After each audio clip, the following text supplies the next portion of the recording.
Vamos a hablar acerca de un trabajo que se ha desarrollado desde el Servicio Estatal de Autonomías del Ministerio de la Presidencia para la construcción de una guía de corresponsabilidad de cuidado entre el Estado, familias y sociedad. ¿Qué quiere decir esto? A ver, ¿qué nos explica Claudia Peña, que es la directora del Servicio Estatal de Autonomías? Claudia, buenos días, gracias por estar con nosotros esta mañana. Buen día, Diego, buen día a toda la gente que está mirando el programa. A ver, cuéntenos, por favor, Claudia, ¿qué es esta guía de corresponsabilidad del cuidado entre el Estado, la familia? Sí, ¿Qué es? Sí, bueno, es un trabajo que lo venimos haciendo en el Servicio Estatal de Autonomías desde hace más o menos 2 años, porque es una materia que todo el tema de trabajo de cuidados tiene que ver mucho con acceso a la educación, acceso a la salud, con alimentación, con trabajo, con el tema económico también, con temas de interculturalidad. Entonces, digamos que es un aspecto de la vida muy complejo, y lo que hemos querido hacer desde el Servicio Estatal de Autonomías, con el apoyo de SUSCONTACT y la Embajada de Suecia, es poder aclarar cuáles son las competencias, todas las competencias y todos los mandatos, digamos, de ley para que los gobiernos municipales, las autonomías indígenas, puedan cumplir, puedan ejercer sus competencias en el tema de trabajos de cuidado. Entonces, digamos, no está enfocado como una materia, como puede ser salud o educación, pero sí jala temas, actividades y acciones de diversas materias, como llamamos nosotros, ¿no? Entonces, partimos del concepto de trabajo de cuidado, que son todas esas actividades que se realizan en el hogar y que sirven para asegurar el bienestar físico y el bienestar emocional de cada una de las personas dentro del hogar. Cuando hablamos nosotros de una población dependiente, estamos hablando de todas aquellas personas que necesitan cuidado, como son, por ejemplo, los niños, niñas, adolescentes, las personas con discapacidad, las personas que tienen alguna enfermedad y también las personas adultas mayores. Esto además se publica, diríamos, a meses del cambio justamente de las autoridades subnacionales, y algo que cuando uno habla de derechos, de, por ejemplo, atención a víctimas de violencia, o atención a la niñez, la defensoría de la niñez, que son y dependen básicamente de las instancias municipales, claro, uno se encuentra con respuestas como: pasa que en las defensorías de la niñez entran personas que no están capacitadas, no hay como un manual escrito de qué hacer cada municipio, municipios muy pequeños que no tienen recursos.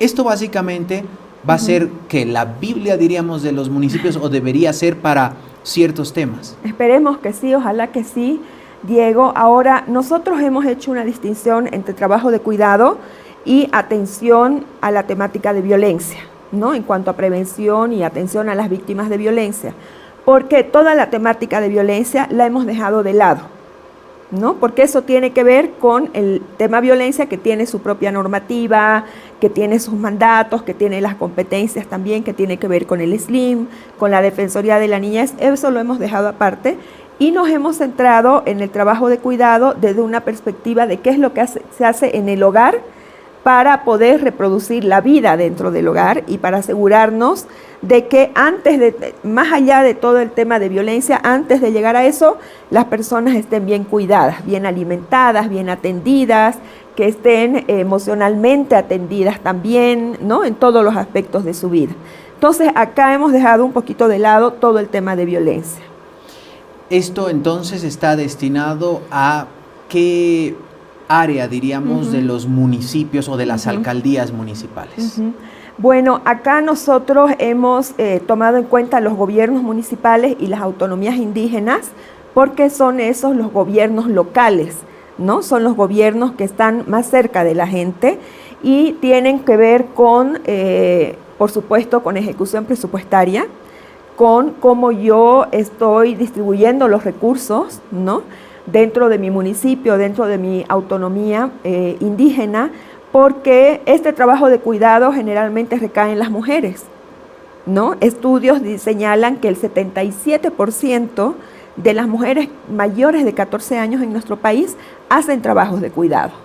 Eso quiere decir que más de 3 de cada 4 mujeres en Bolivia hacemos trabajo de cuidado a partir de los 14 años y muchas veces aún antes de esa edad, ¿no es cierto? Mientras que cuando hablamos de los varones, tenemos que solamente el 40% de los varones tienen alguna responsabilidad de cuidado. Entonces hay toda una corriente a nivel mundial y también en nuestro país, ya desde la Asamblea Constituyente, la Constitución nos manda, por ejemplo, que el gobierno calcule cuánto aporta ese trabajo de cuidado y el trabajo doméstico, cuánto aporta a la economía nacional. Es decir, que eso se calcule y se incluya en el PIB, porque es un trabajo productivo también, es un trabajo económicamente valioso también, ¿no? Eso, independientemente de que no se haya cumplido, te da cuenta de que es un interés global y nacional el tema de trabajo de cuidado.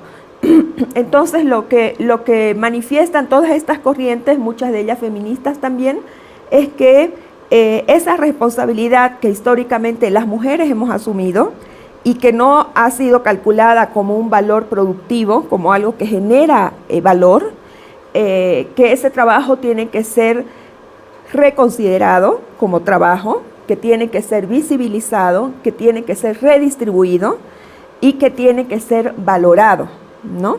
Entonces, partimos del principio de que los trabajos de cuidado son responsabilidad no solamente de las mujeres, sino también de la familia en general, de la comunidad y del Estado, ¿no? Entonces, lo que hace esta guía es ocuparse de cuáles son las responsabilidades del Estado en los trabajos de cuidado. Esto también sería, por ejemplo, crucial, fundamental o complementario que se pueda divulgar a la población, no sé si a través de las escuelas, de juntas de padres de familias, hacer unas reuniones comunitarias en las organizaciones territoriales de base para socializar este trabajo y que no quede en el archivero de las oficinas, que lastimosamente es algo que suele ocurrir. Sí, sí. Ahora, este es un trabajo que en un primer capítulo te dice qué es trabajo de cuidado y luego en un segundo capítulo da a conocer toda la normativa que se ha ido generando desde el nivel internacional, nacional, cuáles son los gobiernos municipales y de las autonomías indígenas o el gobierno departamental de Potosí, por ejemplo, que tienen leyes para la redistribución del trabajo de cuidado, ¿no? Y lo que vos dices es muy importante, Diego, porque muchas veces se conceptualiza ese trabajo de cuidado como algo ofensivo o como algo con menos valor, ¿no? Como cuando el papá, por ejemplo, o la mamá incluso lo saca al hijo varón de la cocina diciéndole que él no tiene por qué cocinar, como si eso fuera algo denigrante, ¿no es cierto? Cuando es el trabajo básico de cualquier ser humano, alimentarse, ser un adulto funcional, ¿no? Entonces yo creo que ahí tenemos muchísimo trabajo por delante para desmitificar todas estas cosas y, como se dice en el libro, poner en valor ese trabajo de cuidado, ¿no? Que sea una fuente de orgullo, que sea una fuente también, tal vez hasta de seguridad laboral, porque muchas de las cosas que hacen los gobiernos autónomos de lo que están haciendo es también generar fuentes de trabajo. Al asumir un gobierno su corresponsabilidad en el cuidado, genera jardines infantiles, lugares para el cuidado de las personas adultas mayores, como comedores populares, centros de rehabilitación, y eso genera también trabajo, ¿no? Y pone en valor también el trabajo de cuidado. Entonces se genera al mismo tiempo toda una economía circular dentro de ese territorio que redistribuye ese trabajo de cuidado y que le da un cierto valor también. Claudia, este material que recién se ha lanzado, ¿está disponible en algún lugar? Por ejemplo, en la página web. ¿Hay otras piezas? No sé si de repente multimedia, videos para que acompañan esto. Sí, hemos generado algunos videos para poder acompañar que manejan un poquito los conceptos básicos, ¿no? De qué es trabajo de cuidado, qué es corresponsabilidad, cuál es la responsabilidad de los gobiernos, etcétera, etcétera. Ahí estamos viendo un poquito de los videos que se han generado, son 3 videos en total y esperamos que esto sirva para difundir, ¿no? Acá vemos que es un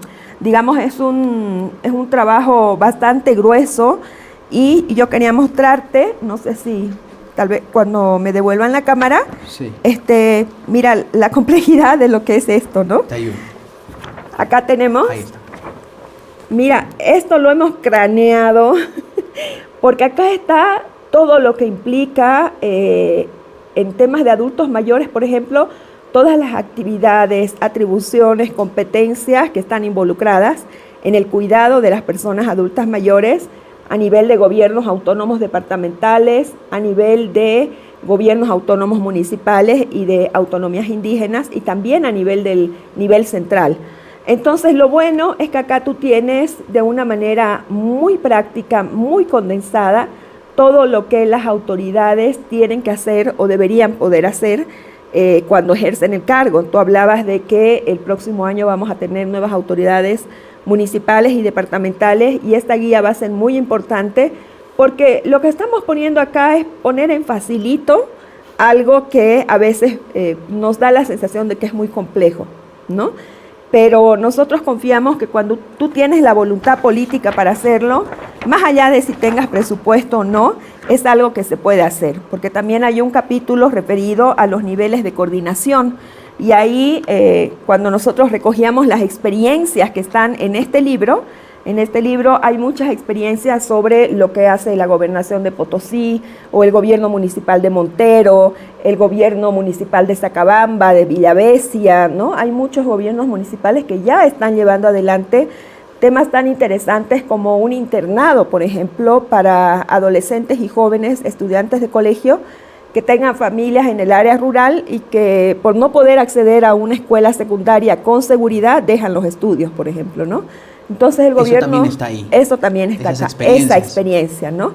Y es muy importante, por ejemplo, se ha hecho también un cálculo de costos de cuánto dinero significa abrir un internado, ¿no? Pero es acá está toda la metodología muy bien detallada, desde calcular qué cantidad de población necesita la atención de adultos mayores, qué cantidad de población están en edad de recibir cuidados como niños, niñas, adolescentes, etcétera, y luego poder hacer un cálculo para incluir en el presupuesto según qué tipo de iniciativa yo quiero llevar adelante, ¿no? O sea, esto incluso podría servir, por ejemplo, pensando en las subnacionales, podría servir para ya empezar a hacer los planes de gobierno y decir, bueno, propongo, yo como alcalde sé que me va a costar esto y lo voy a implementar. Sí, sí.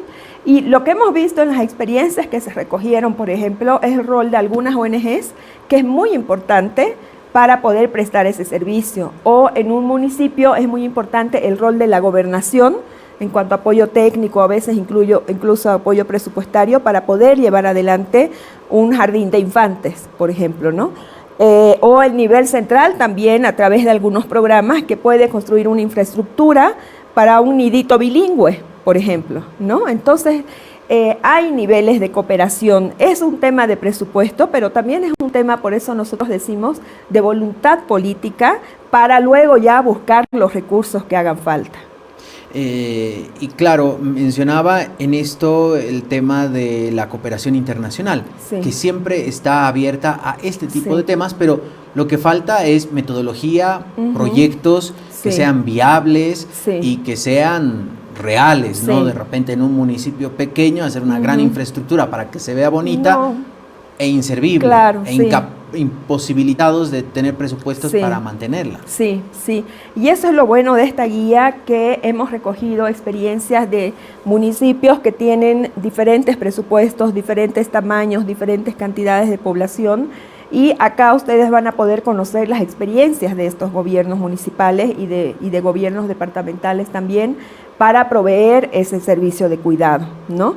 También hacemos énfasis en lo que es interculturalidad, porque por ejemplo en un gobierno autónomo como puede ser Uruchipaya, lógicamente que esa atención de cuidado no va a ser igual que en la ciudad de La Paz o en la ciudad de Santa Cruz, ¿no es cierto? Entonces hay que tomar en cuenta esos territorios, esas características culturales también.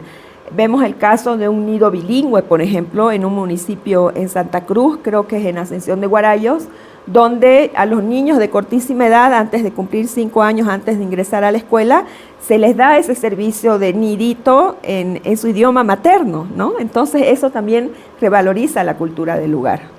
Me imagino que en el caso de las autonomías indígenas ha sido también un tratamiento mucho más especializado, porque cada autonomía indígena tiene sus particularidades en el país. Sí, y siempre hay que tomar en cuenta ahí, Diego, que hay algunas redes sociales que son propias de cada cultura y que hay que tomarlas en cuenta y potenciarlas en vez de anularlas y decir, no, eso ya no sirve, ahora lo que vamos a hacer son centros de rehabilitación, ¿no es cierto? Hay que tomar esas estructuras culturales, digamos, esos procedimientos propios de cada lugar para ponerlos en valor y más bien sobre la base de eso construir mejores servicios de cuidado, ¿no? Aquí se habla mucho también de que hay la posibilidad, por ejemplo, de talleres de capacitación para cuidadores, ¿no? Para que ellos puedan prestar un mejor servicio, ahí hablando de los asalariados o de los no asalariados, porque cuando hablamos del trabajo de cuidado, hablamos del derecho que tenemos cada uno de ser cuidados, pero también del derecho que tiene cada persona que cuida debe ser también cuidada, ¿no? En sus derechos laborales, en sus tiempos de ocio, en sus momentos para descansar. Muchas veces las mujeres que están haciendo este trabajo de cuidado en sus casas como madres, como esposas o como hijas a veces, no tienen ese tiempo libre para reponer sus fuerzas o para hacer lo que realmente les gusta. Hay muchas mujeres que ponen a un lado sus proyectos de vida para cuidar, ¿no? Las cifras, por ejemplo, de la Organización Internacional del Trabajo explica que de cada 10 personas que abandonan su fuente de trabajo para cuidar, 9 son mujeres a nivel mundial, ¿no? De cada 10 personas que abandonan su trabajo, 9 son mujeres y vuelven a sus casas a cuidar.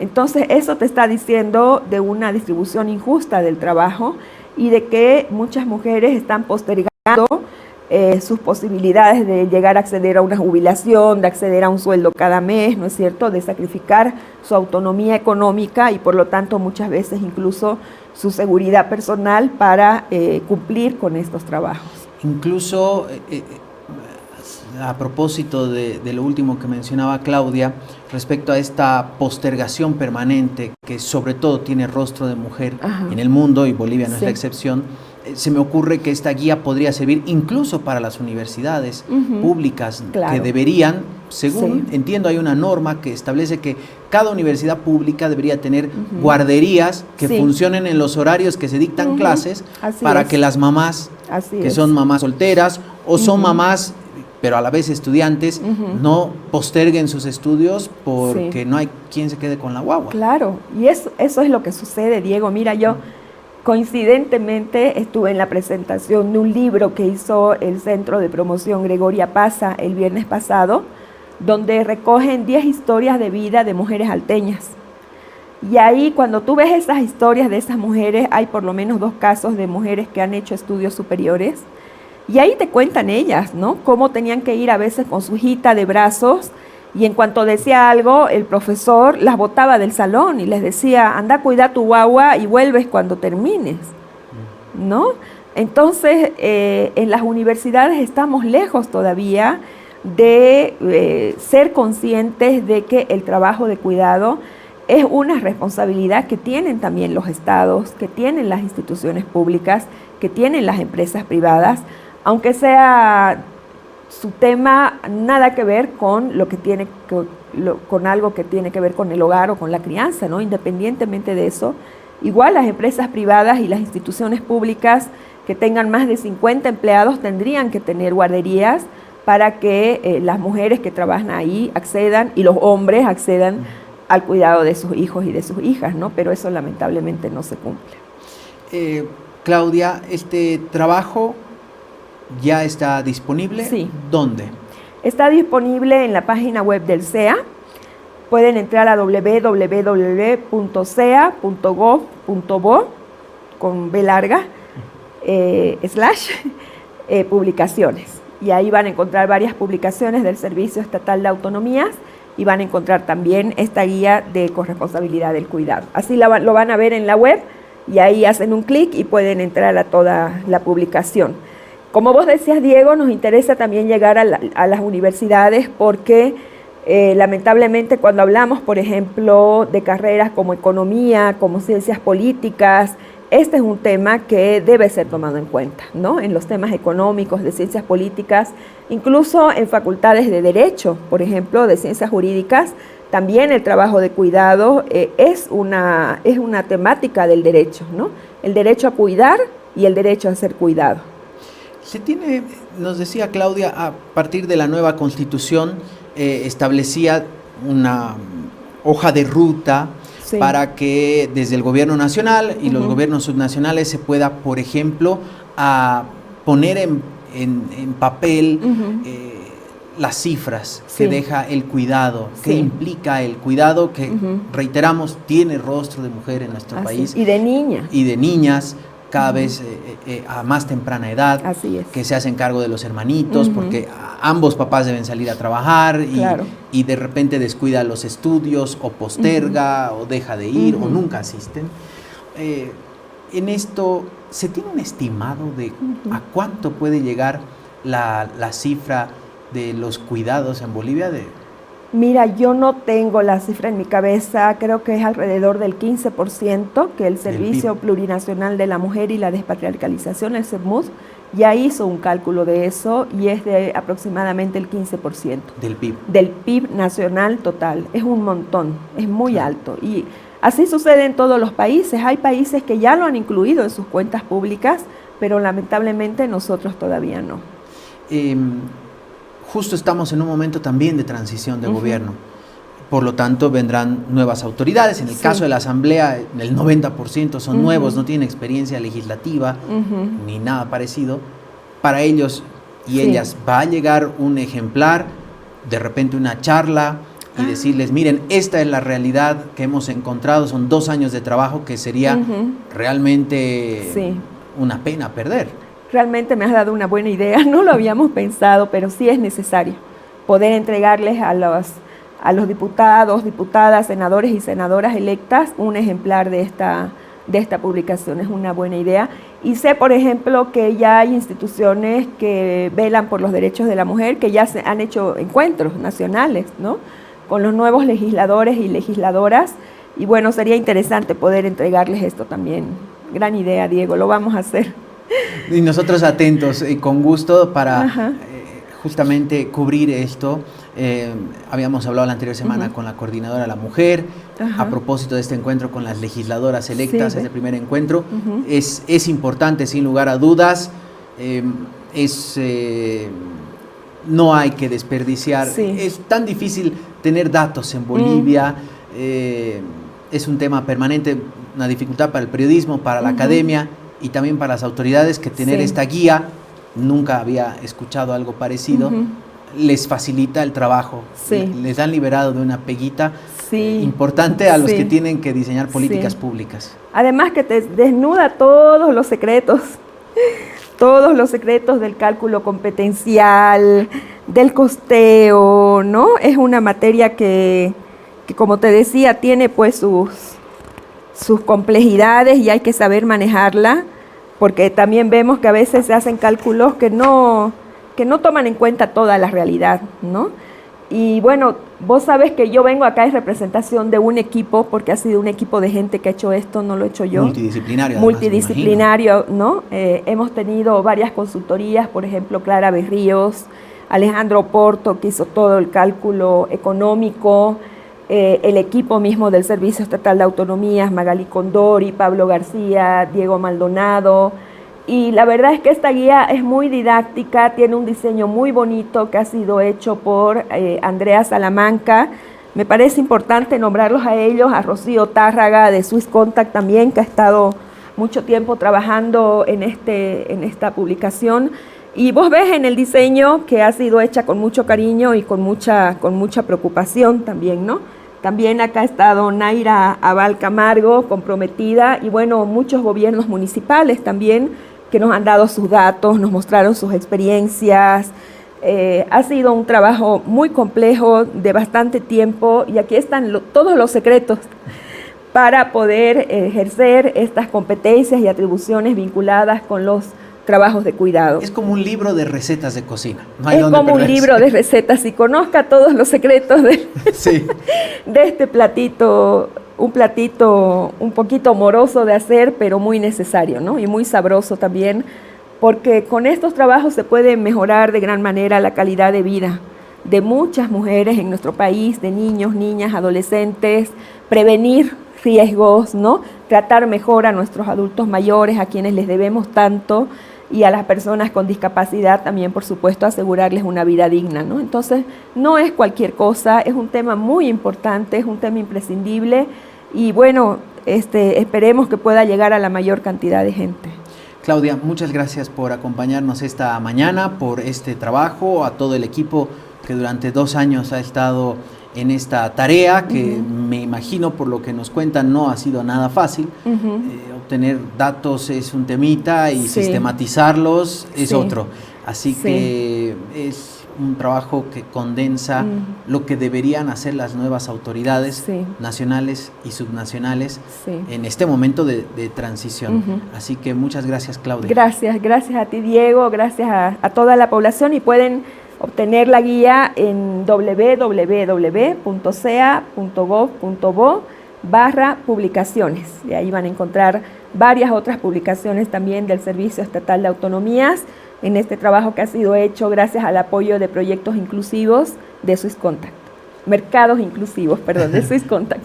Muchas gracias, Claudia. Gracias, Diego, gracias. Hasta otra oportunidad. Claudia Peña, directora del Servicio Estatal de Autonomías, a propósito de esta guía de corresponsabilidad del cuidado del Estado para la población, ya disponible, nos decía, en la página web justamente del Servicio Estatal de Autonomías.